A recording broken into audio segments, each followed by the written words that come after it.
Bem, então vamos a essa aula especial aqui porque nela eu abordo aspectos específicos ligados então aos dirigentes societários, aos sócios administradores, aos acionistas controladores de sociedades anônimas, aos acionistas de uma maneira geral, com as suas ações ordinárias e preferenciais, e darei uma ênfase aqui para o caso da sociedade limitada.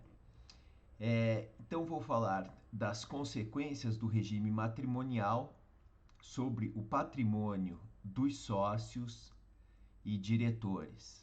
Então, nesse parágrafo primeiro, eu vou tratar da questão relacionada à repartição do patrimônio entre o casal. Num segundo momento, aqui da proteção da família em virtude do regime matrimonial que for adotado aí por sócios e diretores. E num terceiro momento, falarei dos poderes dos sócios e diretores sobre os seus bens. O que acontece? O artigo 979 do Código Civil, ele traz aqui questões relacionadas à publicidade, tanto aí relacionadas ao início do casamento, que é feito através do registro civil de pessoas naturais, e depois, por ocasião do divórcio, não somente a comunicação ao registro civil de pessoas naturais deverá ser feito, assim como também nós veremos aqui, sendo ele empresário na junta comercial. Diz o artigo 979 do Código Civil. Além de, no registro civil, serão arquivadas e averbados no registro público de empresas mercantis a cargo da junta comercial os pactos e declarações antinupciais. Então, através deste pacto antinupcial, o casal ele acaba então escolhendo qual é o regime que ele irá adotar para o casamento e deverá então ser arquivado e averbado no registro público de empresas mercantis este pacto, como estabelece o artigo 979 do Código Civil. O artigo 980 ele já é relacionado então aqui para o início e porque o pacto nupcial é feito antes do casamento e esse daqui é após o término. Diz o artigo 980, a sentença, tá? A sentença que decretar ou homologar a separação judicial do empresário, e vamos entender aqui o divórcio, e o ato de reconciliação não podem ser opostos a terceiros antes de arquivados e averbados no registro público de empresas mercantis. Então, este fim do casamento, ele deverá ser comunicado perante terceiros, como diz aqui a legislação, também através, no primeiro caso, falamos da junta comercial, e aqui a mesma coisa. Então, tanto para o início, antes de ser realizado o casamento, e é claro, esse pacto nupcial ele só vai ter validade após o casamento, deverá ser levada esta informação à junta comercial, como também do término do casamento. Tá? Então, eu fiz essa introdução com relação a essa publicidade que deve ser feita de assuntos relacionados aqui aos empresários. Agora vamos partir para a questão patrimonial. Então, o que acontece?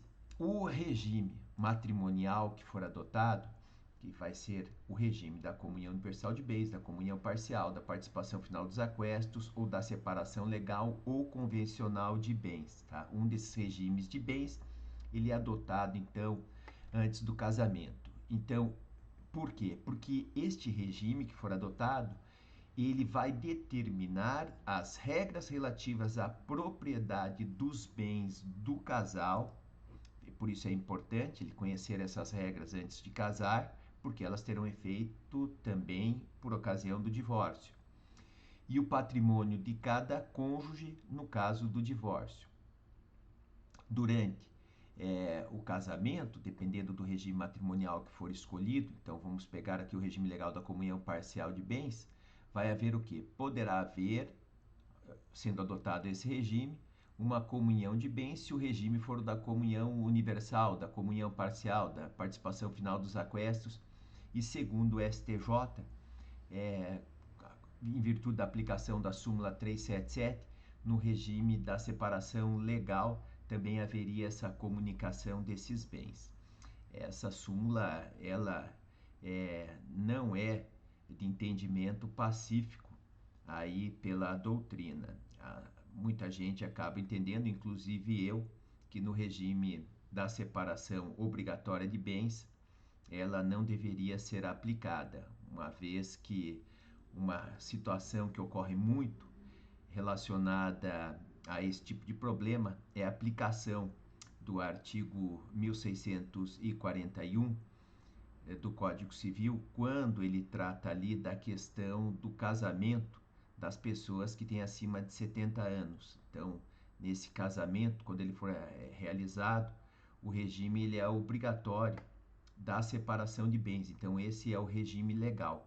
Só que o que acontece? O STF, no passado, e mesmo hoje o STJ, acabam interpretando que mesmo tendo essa separação obrigatória de bens, quando uma pessoa tiver mais de 70 anos, por ocasião do casamento, não falo aqui da questão relacionada à sucessão, porque no caso da sucessão, o cônjuge sobrevivente, ele não é considerado herdeiro, mas para a questão relacionada aqui ao direito de família, então ele é considerado aí o beneficiário daquele patrimônio que for amealhado em comum após aquela união.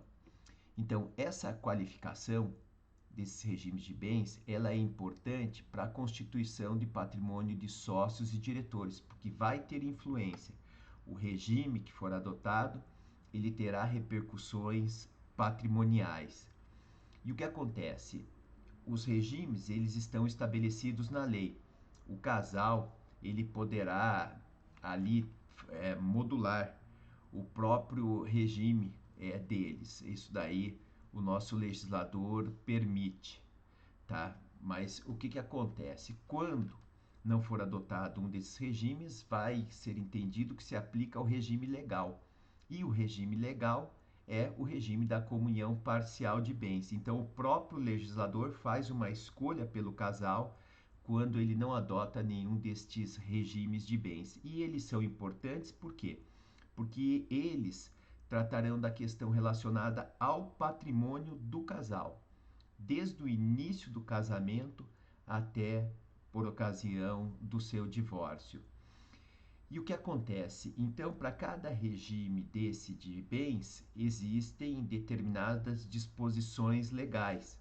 E essas disposições legais, sendo elas de ordem pública, elas não poderão ser alteradas pelas partes. Um exemplo, não podem os casais estabelecer que no regime da comunhão parcial de bens não haverá comunicação dos bens adquiridos posteriormente ao casamento, porque haveria violação de uma norma de ordem pública.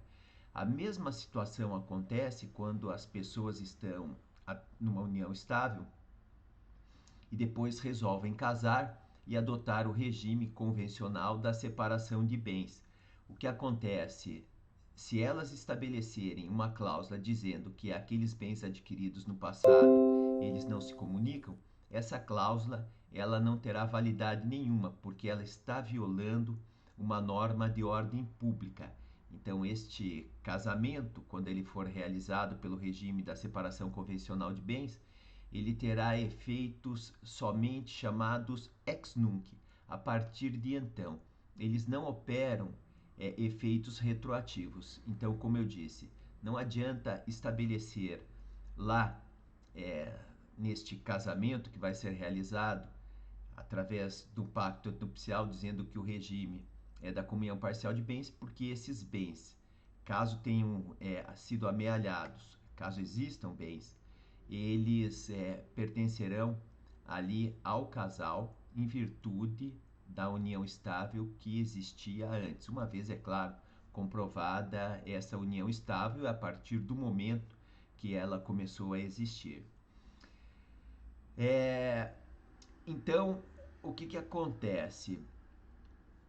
Temos aqui uma outra situação na onde eu menciono que o patrimônio do sócio ou diretor, após o casamento, num regime de comunhão de bens, ele passa a ser então o quê? Ele passa a ser comum.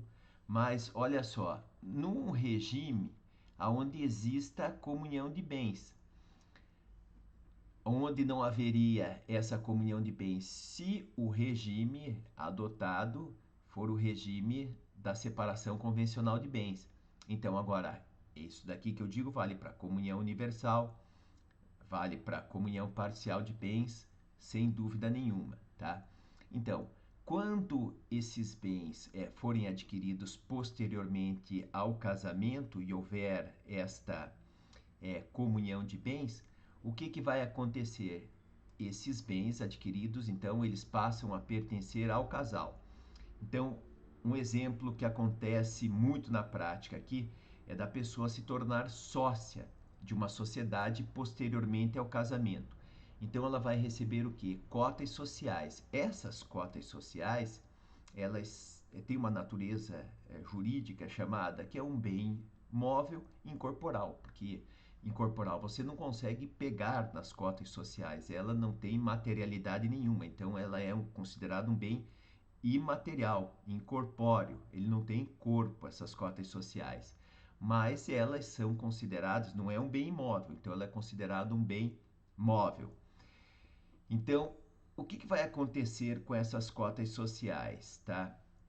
Adquiridas aí posteriormente ao casamento. Então, essas são comuns, passam a pertencer ao casal, a ambos os cônjuges. E essas cotas sociais, elas têm determinadas características. É bom a gente analisar essas características para depois podermos chegar aqui a algumas conclusões mais certeiras com relação à sua divisão. Então, o que acontece? As cotas sociais, elas têm uma característica porque elas têm um direito financeiro, quando houver, é claro, lucros. Qual é esse direito financeiro? Chega no final do ano, existem lucros para serem divididos entre os seus sócios conforme a participação no capital social de cada um deles. Então, o que vai acontecer? Cada sócio, salvo alguma disposição contratual em contrário, vai participar dos lucros segundo a sua participação no capital social, como diz o artigo 1007 do Código Civil. Então, esse é um direito financeiro. O sócio, ele tem também um direito político, ele tem o direito de votar nas deliberações sociais, lá como estabelece, por exemplo, o artigo 1071 do Código Civil. Então, as cotas sociais têm um direito político, um direito financeiro e tem um direito patrimonial. Para entender facilmente essa situação, vamos pegar uma sociedade que dois sócios constituíram ela ontem, está devidamente registrada, e cada um com 50% das cotas, e no dia seguinte eles resolvem, então, hoje, dissolver esta sociedade. O que acontece? Tem uma questão patrimonial. Então, se houve a constituição dela com capital social de 100 mil reais, ia 50 mil reais para um sócio e 50 mil reais para o outro sócio. Esse recebimento, através dessa fase de liquidação da sociedade, é um direito patrimonial. Então, o que vai acontecer? Esse direito patrimonial também ele é inerente às cotas sociais. É uma característica das cotas sociais. Por ocasião do divórcio, o que acontece? O cônjuge, como eu menciono aqui, ele só tem esse direito aqui no primeiro momento de exigir. É o direito patrimonial que ele vai fazer então a exigência. Ele não tem direito de votar nas deliberações sociais porque ele não é sócio, como eu menciono aqui. Então ele não tem o direito político. E com relação ao direito financeiro, aqueles lucros que eram os frutos distribuídos durante o casamento, aí ele tem direito, porque os frutos eles são distribuídos, aí é distribuído para o sócio, e esses frutos então são levados ali para o casal. Então, o que é importante aqui é que por ocasião do divórcio, o cônjuge que não é sócio, e ele tem direito patrimonial sobre essas cotas sociais, então vamos pegar aqui o regime da comunhão parcial, o regime da comunhão universal, ele tem um direito patrimonial a 50% das cotas sociais que pertencem ao cônjuge que é sócio. Então ele tem esse direito patrimonial, mas ele não pode, por exemplo, pedir, olha, eu quero a dissolução dessa sociedade. Por quê? Porque ele não é sócio. Então ele não tem esse direito. Mas ele tem o direito de pedir o quê? O direito que ele tem é de pedir uma apuração dos haveres. O que é uma apuração dos haveres? Olha, a gente precisa ver quanto que vale a sociedade. Nesse caso da sociedade que eu citei aqui, ela tem um valor de 100 mil reais. Por quê? Então, vamos imaginar aqui que a mulher e o marido é sócio. O marido sendo sócio, ele tem lá 50% daquela sociedade, equivalente ao capital social de 100 mil reais, então a parte dele é de 50 mil reais. Mas veja, isso não é aquele valor, esse valor que eu estou me referindo aqui, não é o valor nesse caso, no exemplo, que eu citei, que foi constituída num dia e ela simplesmente acaba sendo dissolvida no dia seguinte, é uma situação. Mas o que acontece? Vamos pegar uma sociedade que foi constituída há 10 anos. O que vai acontecer? Vai precisar ser feita uma avaliação desta empresa para ver qual é o valor dela. E o que acontece? Vamos imaginar que tenha sido feita uma avaliação e chegou-se à conclusão que o valor daquela sociedade é de R$1 milhão. Então, o marido dela, formalmente, olha, nominalmente no contrato social, consta que a participação dele no capital social é de 50 mil reais. Mas o que acontece? Ela não tem direito a metade desses 50 mil reais, que seriam 25 mil reais. Ela tem direito, sim, à participação dele na sociedade, que é de 50%. Então, se a sociedade foi avaliada por R$1 milhão, ela tem direito a receber 50%. Então, 500 mil reais é a participação do marido e ela tem o direito de receber 50% das cotas dele. Então, 250 mil reais. O que diz o artigo 600 do Código de Processo Civil, parágrafo único? O cônjuge ou companheiro, então, cônjuge na questão relacionada ao casamento, o companheiro no caso da união estável, cujo casamento, união estável ou convivência terminou, poderá requerer a apuração de seus haveres na sociedade, que serão pagos à conta da cota social titulada por este código. Foi isso que eu expliquei. Ela não tem direito de agir como sócia, mas ela tem direito de pedir essa apuração dos haveres para ver quanto é que valem aquelas cotas sociais do marido dela. Esse é o direito que lhe é assegurado aqui pelo nosso legislador. Agora, o que acontece na segunda situação com aquelas cotas adquiridas antes do casamento? Então, essas cotas sociais, elas não se comunicam. Então, o que acontece? Se houver um aumento, vamos imaginar que essa sociedade, ela começou com um capital social de 100 mil reais, mas ela vale R$1 milhão. Só que as cotas sociais, elas foram adquiridas antes do casamento. Então, o que vai acontecer? Como elas foram adquiridas antes do casamento, e eu disse, a cota social é considerada, são consideradas aí as cotas sociais bens móveis e materiais. Então, o que vai acontecer?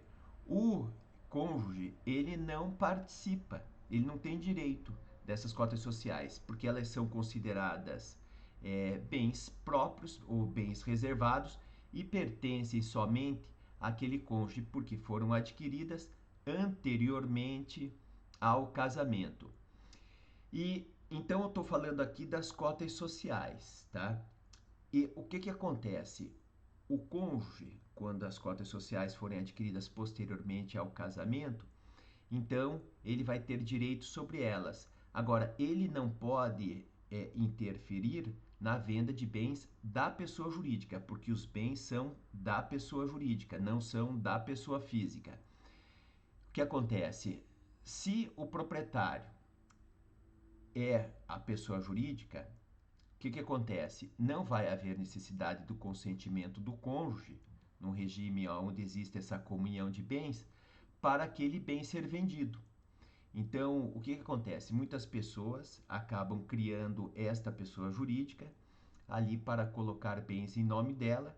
Por quê? Porque se tivesse no nome tanto do marido como da mulher, no regime onde existe, vou pegar aqui já do regime legal da comunhão parcial de bens, seria então o imóvel, metade pertencente ao marido e metade à mulher. Para vender, precisaria do quê? Precisaria da autorização dela para ser realizada essa venda. Então, esse imóvel, ele é colocado em nome da pessoa jurídica. Só que o que acontece? Ela tem metade das cotas. Então, se o imóvel entra em nome da pessoa jurídica, ela tem metade daquele valor referente àquele imóvel. Para entender aqui de uma maneira muito simples, vamos imaginar que o capital social da sociedade seja ali de, para entender facilmente, R$ 1.000, tá? E tem um sócio, que o marido tem 99%, tem um outro sócio que tem 1%. O que acontece? O marido dela acaba comprando um imóvel no valor de R$ 1.000.000. Então, o que vai acontecer? Esse valor desse imóvel, ele entra para o capital da pessoa jurídica. Então, este imóvel ele poderá ser vendido sem o consentimento dela, porque pertence a ela, segundo determina aqui o artigo 978 do Código Civil. Ele diz: o empresário casado pode, sem necessidade de outorga conjugal, ou seja, sem a necessidade da autorização tanto do marido como da mulher, qualquer que seja o regime de bens, alienar os imóveis que integrem o patrimônio da pessoa jurídica, aqui da empresa, como é dito, ou gravá-lo de ônus real. Se quiser dar em garantia, ele dá, não precisa ali do consentimento, então, da mulher. Mas o que eu disse aqui, é importante saber que ele pode vender este imóvel. O imóvel vai entrar o dinheiro para a conta da pessoa jurídica, tá? E entrando para a conta da pessoa jurídica, ela tem metade, tá? Metade desse imóvel, tá? Sendo aqui colocado de uma maneira prática, ela tem metade desse imóvel. É claro, cada caso é um caso, teriam que ser analisados se existem dívidas dessa pessoa jurídica, daí teriam que ser abatidas as dívidas, mas o importante nesse momento é saber que este imóvel pertence à pessoa jurídica e as cotas sociais pertencem a quem é sócio. E havendo a comunhão de bens, metade é de um cônjuge, metade é do outro cônjuge. Nesse tipo de situação, sob o ponto de vista prático, o que acontece muito? Temos duas situações, e aqui já vou alertar vocês com relação a esse assunto importante. Olha, e posso garantir para vocês que essas informações que eu estou dando aqui, elas são muito preciosas, tá? E poucas pessoas acabam tomando conhecimento desse tipo de situação aqui, como eu vou mostrar agora para vocês. O que acontece? Geralmente, quando já o casal não está bem, o que acontece? Um dos cônjuges, ele acaba doando as cotas sociais ou acaba, então, vendendo elas. Vamos imaginar aqui vendendo, e acontece muito na prática, vendendo de uma maneira ali simulada, sem que exista ali um pagamento no preço. Nesse caso, quando não houver o pagamento do preço, trata-se de uma simulação de uma venda. E com relação à simulação da venda, ela poderá ser alegada a qualquer momento, que não existe prazo prescricional para ser alegada a simulação de uma venda de cotas sociais, tá?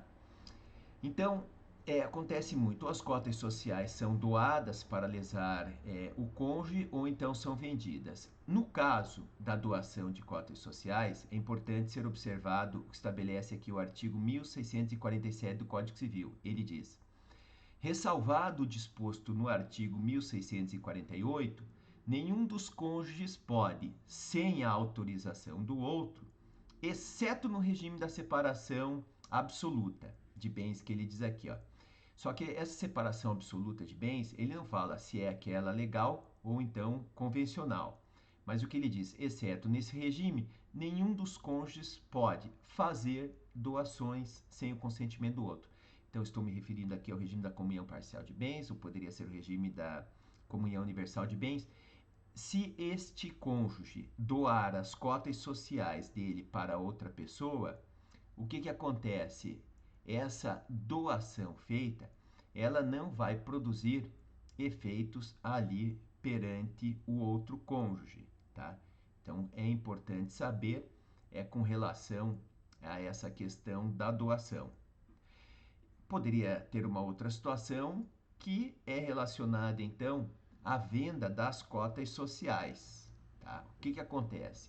Se for simulado, eu disse que não existe prazo prescricional, mas vamos imaginar que houvesse ali, fosse dado dinheiro, houvesse um pagamento de um preço, sem uma avaliação, tudo mais, que tem muitos juízes que acabam, infelizmente, aceitando, né? Aceitando uma situação que não é legal, porque quando alguém vai comprar cotas sociais, vai comprar uma empresa, vai sendo diligente, esta pessoa vai fazer uma avaliação daquela empresa, vai ver o ativo, vai ver o passivo, vai fazer uma proposta, vai negociar. Simplesmente ninguém vende cotas sociais simplesmente com uma transferência no papel, sem que exista esta fase anterior. Então, o que acontece? No caso da venda das cotas sociais, se questiona aqui, precisa da autorização do outro cônjuge para ocorrer essa venda das cotas sociais?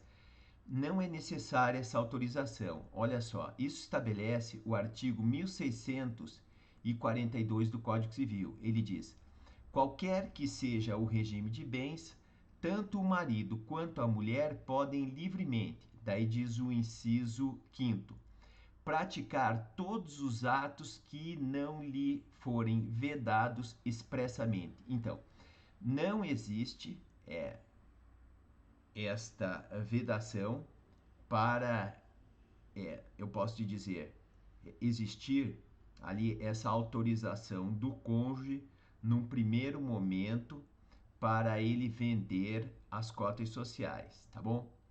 Mas o que vai acontecer, tá bom? Se essas cotas sociais elas forem vendidas sem o consentimento do outro cônjuge. Daí diz o artigo 496 do Código Civil, é anulável. Então, não quer dizer que o negócio seja nulo. Então, o 1642 não diz que o negócio ele é nulo, tá bom? Então, não precisa do consentimento do outro para vender. Mas e se ele vender? Daí o negócio, então, ele é anulável. Diz aqui, ó, a venda, mas do 1642, ele diz o seguinte: a venda para um terceiro. Precisa do consentimento do cônjuge? Não precisa.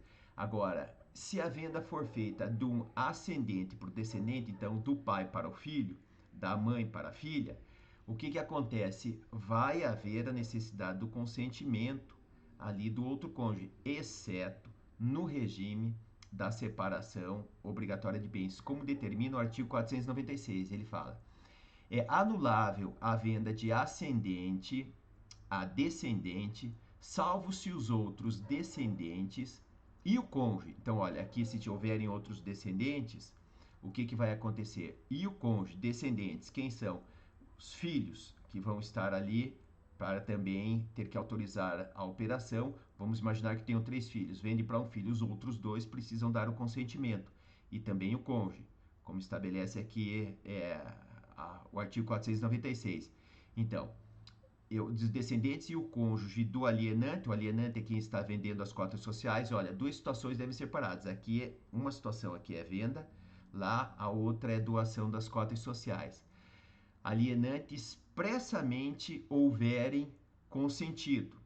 Então, eles têm que consentir e de uma maneira expressa, tem que ir lá concordar, tem que escrever que estão consentindo com a alienação dessas cotas sociais. Caso contrário, essa venda poderá ser anulável. A venda, se ela realmente for comprovada, então ela poderá ser anulável. Agora, se houve simulação, daí vai acontecer o quê? Daí é nulidade. Então, o prazo prescricional para anulação, caso realmente tenha ocorrido a venda, o prazo ele é de 2 anos, como determina o artigo 179 do Código Civil. Ele diz: Quando a lei dispuser que determinado ato é anulável, sem estabelecer prazo para pleitear-lhe a anulação, será este de 2 anos a contar da data da conclusão do ato. Então, o prazo aqui para anular é de 2 anos. O prazo para tornar nulo, caso tenha havido simulação, não tenha realmente havido uma venda, daí esse prazo ele não existe. Ele é imprescritível. Por quê? Porque se trata de uma questão relacionada à simulação. E o parágrafo único, ele traz então aqui uma exceção do artigo 496, quando ele diz: em ambos os casos, dispensa-se o consentimento do cônjuge se o regime de bens for o da separação obrigatória, tá? Então, o da obrigação da separação obrigatória é aquela que decorre da lei. Então, esses são os prazos prescricionais que nós temos aqui relacionados à venda, tá bom? Então, é importante saber disso. No caso que eu posso mencionar aqui, qual é o prazo prescricional para anular aquela doação? A meu ver, o prazo prescricional, nesse caso da doação, então ele é de 10 anos. Então, é preciso separar as duas situações. Quando que começa a correr o prazo daquela doação? A partir do momento que for dado publicidade daquela doação. Então, se for a doação das cotas sociais, ela é levada a registro através da alteração contratual e é dado publicidade daquele ato. Então, a partir daquele momento, a meu ver, porque passa a ser produzido efeito erga omnes, o prazo para buscar desfazer aquela doação feita de uma maneira irregular, ele é de 10 anos, tá?